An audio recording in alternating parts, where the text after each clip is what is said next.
श्री शिवाय नमस्तुभ्यम, हर हर महादेव।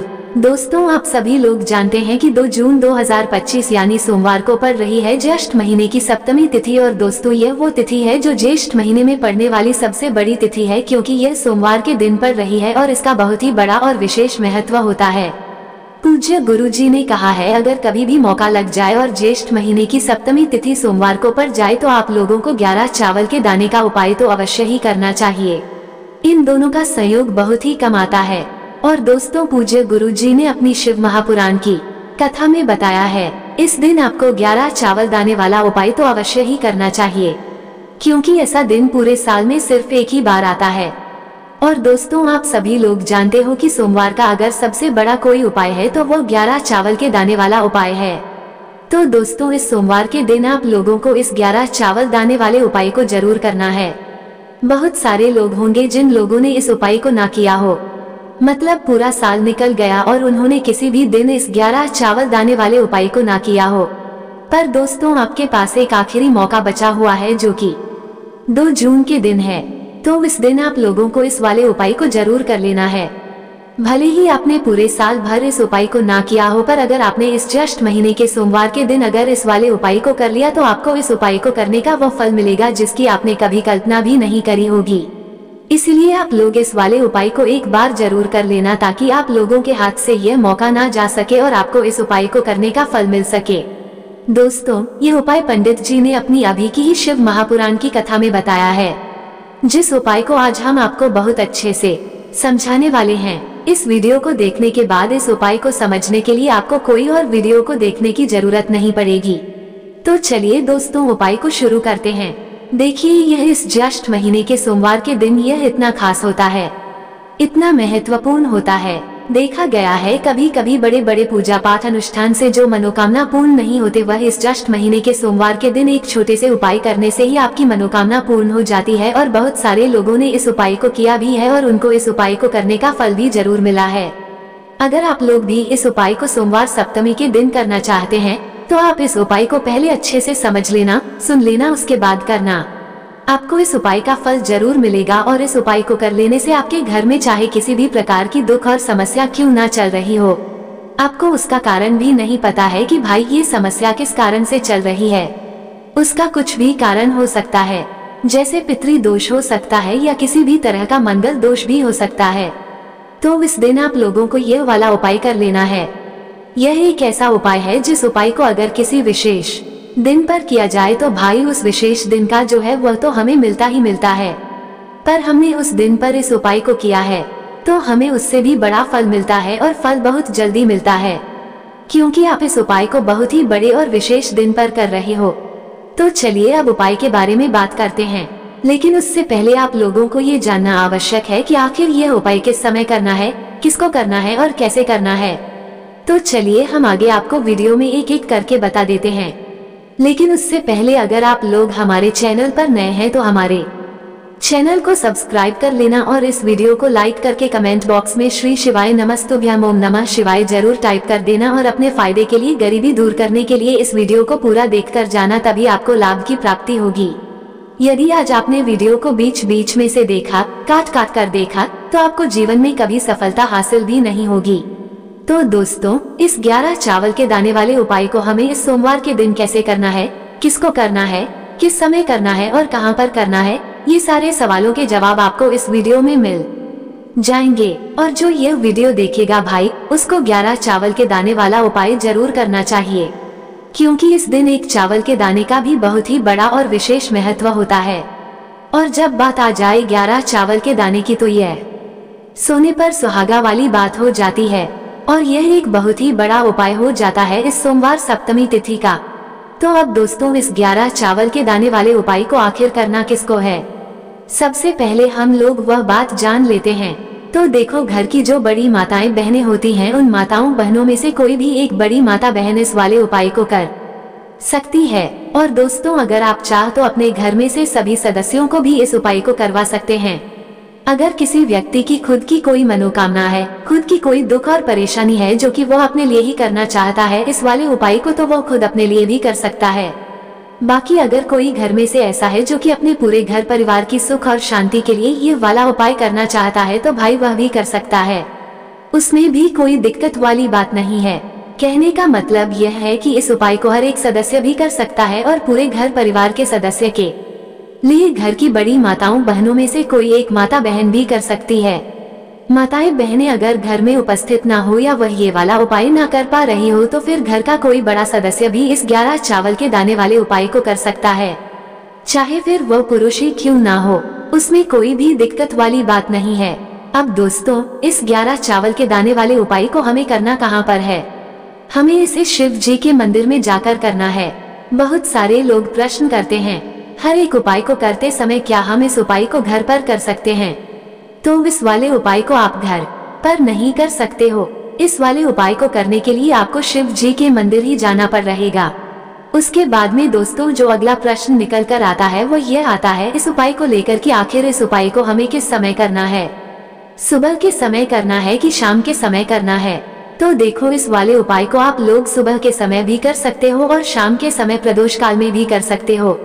अब अगर आप पूछो कि भाई सबसे उत्तम समय कौन सा रहेगा इस 11 चावल के दाने वाले उपाय को करने का, तो हम आपसे बस यही कहेंगे कि इस उपाय को आप सुबह के समय करेंगे तो ज्यादा बेहतर होगा। बाकी अगर प्रदोष काल शाम के समय भी करेंगे तो भी अच्छा होगा, उसमें कोई भी दिक्कत वाली बात नहीं है। तो अब दोस्तों जो अगली सबसे बड़ी और महत्वपूर्ण बात आती है वो ये आती है कि सुबह अगर हम उपाय को करेंगे तो हमें कितने बजे से लेकर कितने बजे तक के बीच में करना है, और शाम के समय प्रदोष काल में करेंगे तो हमें कितने बजे से लेकर कितने बजे के बीच में करना है। तो देखो, सुबह जितनी जल्दी हो सके आप उपाय को करने की कोशिश करना। बाकी अगर किसी कारणवश लेट भी हो जाओ, थोड़ी देर भी हो जाए तो 10 या 11 बजे तक भी आप उपाय कर लेना, पर 12 बजे से ज्यादा देरी ना हो, ठीक है? इस बात का ध्यान रखना। उसके बाद में दोस्तों अगर शाम के समय प्रदोष काल की बात करें, प्रदोष काल का जो समय होता है वह शाम के 6 बजे से शुरू हो जाता है। मतलब शाम के 6 बजे से लेकर 7 बजे के बीच का जो समय होता है ये समय प्रदोष काल का समय होता है। पर अभी जो मौसम चल रहा है इस मौसम में जो है शाम बहुत देरी से होती है, तो आप इस उपाय को 7 या 8 बजे के बीच में भी कर सकते हो। मतलब शाम के 6 बजे से रात 8 बजे के बीच में आप कभी भी इस वाले उपाय को कर सकते हो, उसमें कोई भी दिक्कत वाली बात नहीं है। अब दोस्तों यहाँ पर इस उपाय को लेकर एक और सबसे बड़ी बात यह निकल कर आती है कि इस 11 चावल के दानों को हमें लेना कहाँ से होता है, और हमें इस उपाय को करने के साथ में क्या और कुछ भी सामग्री ऐसी होती है जो शिव जी के मंदिर लेकर जाने पर दिखती है। तो देखो, यहाँ पर हम आपको बता दें, सबसे पहले आप लोग ये जान लो कि यह जो 11 चावल के दाने वाला उपाय है सिर्फ और सिर्फ आप उपाय की सामग्री लेकर कभी भी शिव जी के मंदिर मत जाना, क्योंकि हमें भगवान के सामने यह नहीं दर्शाना है कि अगर हम भगवान शिव जी के मंदिर आए हैं तो अपने फायदे के लिए आए हैं। तो इसलिए जो भी पूजन सामग्री है, उपाय सामग्री है, 11 चावल के दाने, इसके साथ में आपको पूजन सामग्री भी जरूर लेकर जाना है। देखो, अगर सुबह के समय उपाय कर रहे हो तो सीधी सी बात है, 1 लोटा जल तो आप लेकर जाओगे ही जाओगे। वही 1 लोटा जल अगर मिट्टी का जल हो तो बहुत अच्छा रहेगा। मिट्टी का जल कैसे बनाया जाता है इसके लिए हमने पहले से बहुत सारी वीडियोस बना दी है। आपके पास इस दिन एक आखिरी मौका रहेगा मिट्टी का जल शिव जी पर चढ़ाने का, और उपाय को करने का बहुत बड़ा आपको इस दिन फल मिलेगा। तो इसलिए इस दिन हो सके तो भाई मिट्टी का जल चढ़ाना तो अपने साथ में कम से कम 1 लोटा जल तो आपको लेकर जाना ही जाना है। अगर मिट्टी का जल नहीं है तो घर का जल भी आप इस्तेमाल कर सकते हो। इसके अलावा जो भी पूजन सामग्री है, देखो 11 चावल के दाने यह अलग आपके रहेंगे और जो आपकी पूजन सामग्री रहेगी वह अलग रहेगी। पूजन सामग्री में आप जो भी चीज लेकर जाना चाहे वह लेकर जा सकते हैं, उसमें कोई भी दिक्कत वाली बात नहीं है। वहीं अगर हम बात करें शाम के समय की, तो शाम के समय शिव जी पर जल नहीं चढ़ता है, इसलिए शाम के समय आप लोग एक दीपक तैयार कर लें जो कि गुलबत्ती का, आटे का, शुद्ध देसी गाय का घी का होगा, है ना? इस बात का आप लोगों को ध्यान रखना है, और इस दीपक को आपको घर से जलाकर नहीं लेकर जाना है, भगवान शिव जी के मंदिर में जाकर ही जलाना है। इस बात का भी आप लोगों को ध्यान रखना है। अब दोस्तों यहाँ पर हमें इस बात को समझना है कि यह 11 चावल के दाने हमें लेना कहाँ से है। क्या हमें दुकान से लेकर आना है, या हमें अपने घर से लेना है, या कहाँ से लेकर आना है, और कौन से चावल लेना है, क्योंकि चावल भी बहुत प्रकार के होते हैं। तो देखो, इन सभी सवालों के जवाब आप लोग एक बात में सुन लो कि भाई ये जो उपाय है, इस उपाय में आपको यह नहीं देखना है कि भाई कौन से चावल है कौन से चावल नहीं है। बस जो भी चावल ले रहे हो वह चावल का दाना साबुत होना चाहिए, मतलब साबुत होना चाहिए, टूटा हुआ नहीं होना चाहिए, कटा पिटा नहीं होना चाहिए। ये बात आपको ध्यान रखना है। बाकी आपका चावल बासमती हो या सादा चावल हो या कोई सा भी चावल हो, उसमें कोई भी दिक्कत वाली बात नहीं है। तो सीधी सी बात है कि आपके घर के रसोई घर में जहाँ पर आप भोजन बनाते हो, वहाँ पर जो भी चावल आपके उपस्थित हो, उन चावलों में से अपनी एक कटोरी भर लेना या एक मुट्ठी चावल अलग से निकाल कर रख लेना, क्योंकि हम 11 चावल ही यहाँ पर इस उपाय में लेने वाले हैं। तो हमें ये चावल के दाने गिनकर निकालने पर डगेंगे, इस बात का आप लोगों को ध्यान रखना है। तो अपने उस चावल की कटोरी में से या चावल में से 11 ऐसे चावल के दाने आप लोग निकाल लो जो कि टूटे हुए ना हो, कटे पिटे ना हो, जिनमें कोई दाग ना लगा हुआ हो, है ना। अच्छे साबुत चावल के दाने 11 दाने आप लोग निकाल कर रख लो और इन्हें किसी भी एक कागज की पुड़िया में या किसी एक छोटी सी कटोरी में आप लोग रख लो, ताकि यह सुरक्षित रहे, आपके एक भी चावल का दाना इधर उधर ना हो और आपका उपाय भी पूरा अच्छे से हो जाए। तो भाई जैसे ही आपका उपाय की जो सामग्री है 11 चावल के दाने ये तैयार हो जाते हैं, उसके बाद में आपको जो भी अपनी पूजन सामग्री है सुबह के समय कर रहे हो तो एक लोटा जल या पूजन सामग्री जो लेकर जाना चाहो उसकी भी तैयारी कर लेना। और शाम के समय जा रहे हो तो भाई अपना जो दीपक है उसे तैयार कर लेना, ठीक है। और उपाय को करते समय शुद्धता का विशेष रूप से ध्यान रखना, ठीक है। सुबह सुबह स्नान करने के बाद ही उपाय को करने की आप लोग तैयारी करना।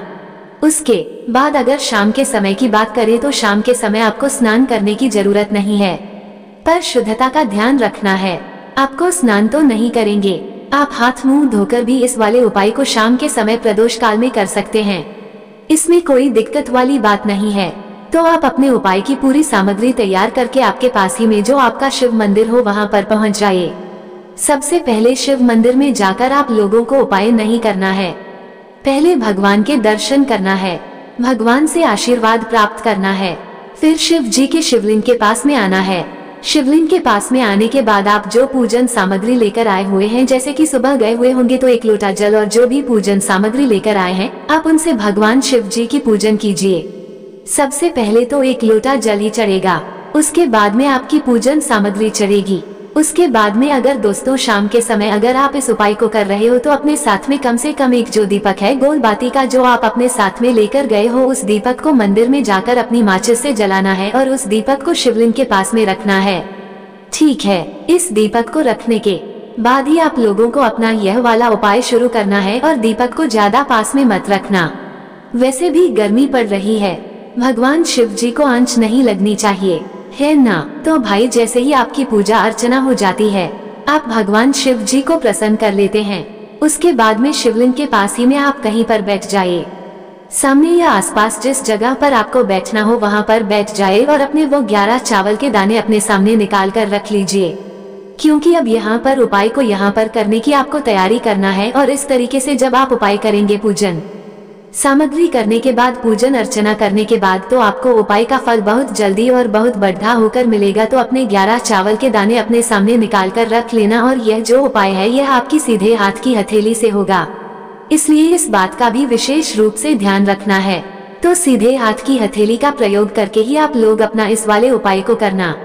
अपने सामने जो भी आपकी कागज की पुड़ियां हैं उसको खोल कर रख लो, या कटोरी है तो भाई उसे अपने सामने रख लो और अपने वह 11 चावल के दाने निकाल लो, ठीक है। उसके बाद में दोस्तों अब आपको क्या करना है कि शिवलिंग आपके सामने होगी तो आपने वह 11 चावल के दाने एक एक करके आपको शिव जी के शिवलिंग के ऊपर चढ़ाना है।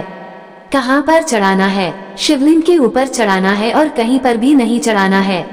आपको अपने हथेली से तो शिवलिंग के ऊपर चढ़ना है, भले ही फिर वह अपने आप जलाधारी पर गिर जाए या मतलब वहीं पर गिर जाए, उसमें कोई दिक्कत वाली बात नहीं है, पर आप चढ़ाओ शिवलिंग के ऊपर ही।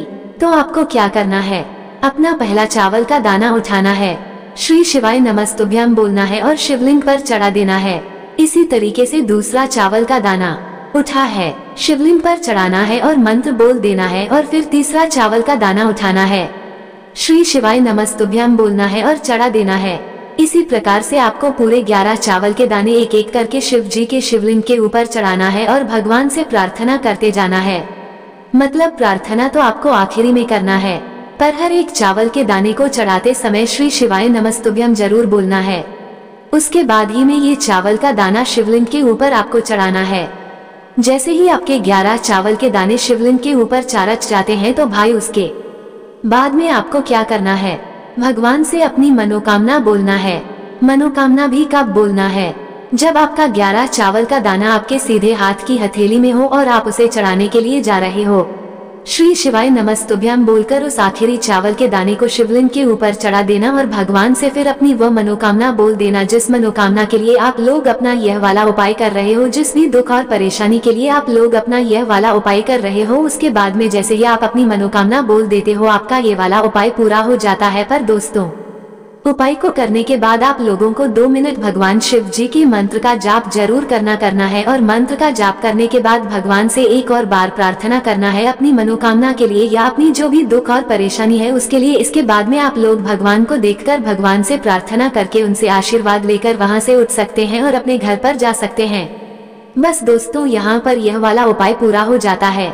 इस तरीके से जो भी व्यक्ति छोटी छोटी चीजों का ध्यान रखते हुए इस 11 चावल के दाने वाले उपाय को करेगा, निश्चित सी बात है उसे उसकी मनोकामना जल्द ही पूर्ण होगी और जो भी दुख और परेशानी है वो भी बहुत ही जल्दी दूर होंगे।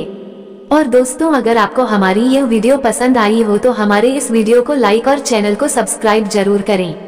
हर हर महादेव, ओम नमः शिवाय। आपको लेना है एक गोल बाती का दीपक। आप चाहे तो मिट्टी का ले सकते हैं या फिर घर से शुद्ध आटा मलकर उसका दीपक आप तैयार कर सकते हैं।